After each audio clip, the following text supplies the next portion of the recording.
अनुपमा को एक बीमारी थी।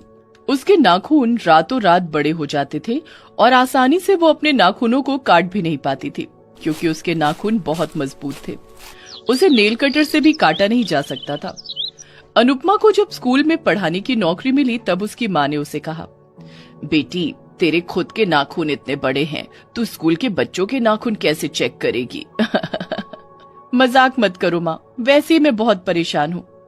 परेशान तो होगी ही बेटी, बचपन से कितने सारे डॉक्टरों को दिखाया, लेकिन किसी ने ये नाखून बढ़ने वाली बीमारी के बारे में सुना तक नहीं था। वही तो, पता नहीं स्कूल में क्या होगा, मैं मजाक न बन जाऊं स्कूल में। अनुपमा का डर ही सच हुआ। नाखून काटने के लिए घर में उसका एक इलेक्ट्रिक कटर था। पेड़ काटने के लिए जो इस्तेमाल किया जाता है उसी का छोटा रूप। सुबह सुबह उसी से नाखून काट कर अनुपमा स्कूल चली गई। प्रिंसिपल सर ने अनुपमा को 7वीं कक्षा में जाने के लिए कहा। अनुपमा पढ़ाने के लिए चली गई। Good morning miss. Good morning. सभी बैठ जाओ और कोई किताब मुझे दो। मधु नाम की एक लड़की किताब देने के लिए आगे आई और किताब लेते वक्त अचानक से मधु का हाथ कट गया और खून निकलने लगा। ये क्या हुआ? चोट कैसे लगी? हे भगवान, मेरे नाखून बढ़ रहे हैं।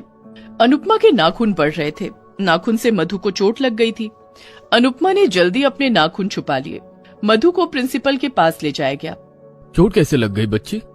पता नहीं सर, अचानक से खून निकलने लगा। ठीक है, कोई बात नहीं, मैं मरहम पट्टी कर देता हूँ, ठीक हो जाएगी। अनुपमा को अंदर से बहुत गिल्ट होने लगा। हाय, ये मैंने क्या कर दिया? मेरी वजह से बच्ची को चोट लग गई। हे भगवान, इन नाखूनों का मैं क्या करूं? अनुपमा बहुत सावधानी से काम करने लगी। वो क्लास में लौट गई और ब्लैक बोर्ड पर लिखने लग गई और उसके नाखून लगकर बोर्ड टुकड़े टुकड़े हो गया। तब बच्चों ने नाखून देख लिया। अरे वो देखो, नई मैडम के कितने बड़े बड़े नाखून हैं। अरे हाँ, मुझे लगता है नाखूनों से ही मधु को चोट लगी है। ये मैडम है या हैवान? इंसानों के इतने बड़े बड़े नाखून नहीं होते हैं। नई मैडम तो कोई शैतान लगती है, हमें इनसे दूर रहना होगा। बच्चे ये फुसफुसा रहे थे, लेकिन अनुपमा सब कुछ सुन पा रही थी। ये सब सुनकर उसे रोना आ गया। किसी भी तरह क्लास खत्म करके वो घर लौट गई और रोने लगी। आज मुझसे बच्चे भी डर गए, मैं किसी भी काम की नहीं हूँ। क्या हुआ बेटी, रो क्यों रही है? मेरे नाखूनों की वजह से आज बच्चे भी डर गए माँ। मुझसे वो लोग प्यार नहीं करेंगे, मुझे शैतान और हैवान बोल रहे थे। रो मत बेटी, वो तो बच्चे हैं। इन नाखूनों का मैं क्या करूँ माँ? ये नाखून मुझे मार कर ही दम लेगा। नहीं बेटा, देखना, एक दिन इन नाखूनों की वजह से तुझे सब लोग प्यार करेंगे। लेकिन वो दिन कब आएगा माँ? आएगा बेटी, आएगा। तू बस सही वक्त का इंतजार कर। अपने नाखूनों की वजह से अनुपमा की कोई दोस्त या सहेली भी नहीं है। बचपन से ही उसके उम्र के सारे बच्चे उससे दूर रहते थे। अनुपमा अकेली स्कूल जाती थी और अकेली घर वापस आती थी। उसके साथ कोई खेलता भी नहीं था। इसीलिए अनुपमा किताबों से ही प्यार करती थी, हमेशा पढ़ाई करती थी। इसी तरह पढ़ाई करते करते वो क्लास में फर्स्ट आने लगी और कॉलेज भी पास हो गई। और अचानक से उसके पिता का देहांत हो गया। घर में चावल आटा खत्म होने लगा तो उसने नौकरी के लिए अप्लाई किया। उसका रिजल्ट देखकर स्कूल में उसे आसानी से नौकरी दे दी गई और स्कूल जाते हुए उसे नाखूनों की वजह से बच्चों से ही बुरा भला सुनना पड़ा। अनुपमा बैठे बैठे यही सब सोच रही थी। उसे नींद नहीं आई।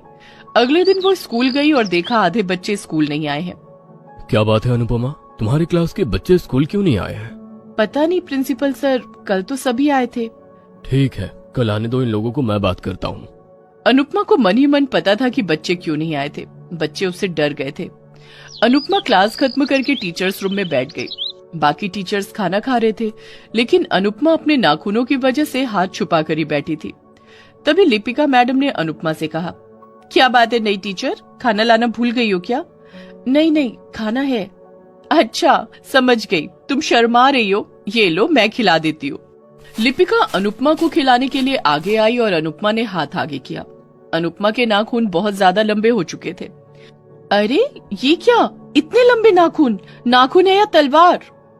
और लिपिका वहां से हट गई। बाकी के टीचर्स भी अनुपमा से दूर हट गए और वो लोग आपस में बातें करने लगे। बाप रे बाप, इतने लंबे नाखून! किसी इंसान के इतने लंबे नाखून देखे हैं? मुझे तो लगता है कोई शैतान है। बाप रे बाप, मैं इसके आसपास नहीं जाने वाली। हाँ, मैं भी इससे दूर ही रहने वाली हूँ। उधर मधु और बाकी बच्चे भी घर जाकर अनुपमा के बारे में बुराइयां करने लगे। माँ पता है हमारी नई मिस चुड़ैल है। ऐसा नहीं बोलते बेटी, ये सब कहाँ से सीख रही हो तुम? सच बोल रही हो माँ, उनके इतने लंबे लंबे नाखून हैं। फालतू की स्टोरी मत बनाओ मधु। अरे माँ, आप मेरा यकीन क्यों नहीं करती हो? नाखून से ही तो मुझे चोट लग गई थी। अच्छा, ऐसी बात है क्या?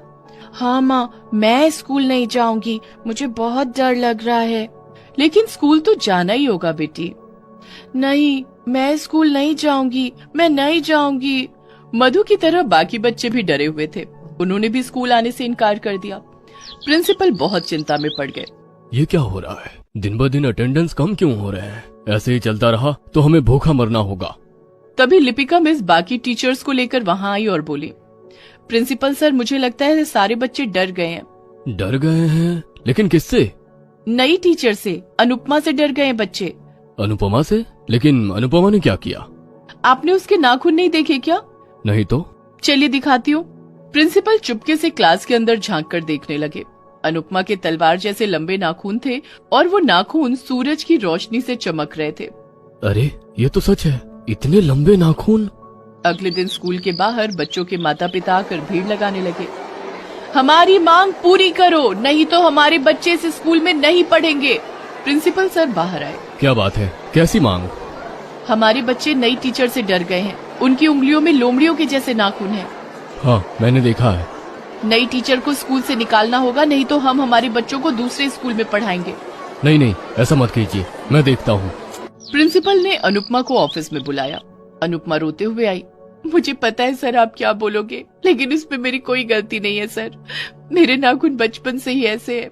देखो, मैं समझ सकता हूँ, लेकिन बच्चे डर रहे हैं, तुम्हें इस स्कूल से निकलना होगा। नहीं सर, ऐसा मत कीजिए। मैं गरीब हूँ, मेरे पिताजी मर गए, मुझे घर चलाना पड़ता है। मैं कुछ नहीं कर सकता अनुपमा, मैं तुम्हें इस स्कूल से बाहर निकालता हूँ। अनुपमा को स्कूल से निकाल देने की बात फैल गई।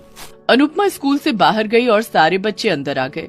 अनुपमा रो रही थी और तभी अचानक से एक जोरदार भूकंप शुरू हुआ। अरे ये क्या हो रहा है? सब कुछ हिल क्यों रहा है? मर गई, मर गई, बचाओ बचाओ।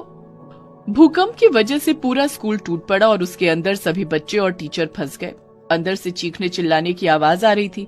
बाहर बच्चों के माता पिता परेशान हो रहे थे। अब क्या होगा? अब इन्हें कौन बचाएगा? कोई बचाओ मेरी बेटी को। और तभी अनुपमा सामने आई। मैं बचाऊंगी इन सबको, मेरे नाखून आज कुछ तो काम आएंगे। अनुपमा के नाखून बहुत मजबूत थे। उसने एक नाखून मारा और एक चट्टान टूटकर चूर चूर हो गया। उसके अंदर प्रिंसिपल सर फंसे हुए थे।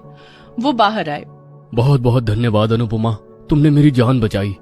इसी तरह अनुपमा अपने नाखूनों से चट्टान तोड़ती रही और एक एक करके सबको बाहर निकालती रही और 1 घंटे के अंदर उसने सभी बच्चों और टीचर को बाहर निकाला। हमें माफ कर दो अनुपमा, हमने तुम्हें गलत समझा। हाँ मिस, आप बहुत अच्छी हो।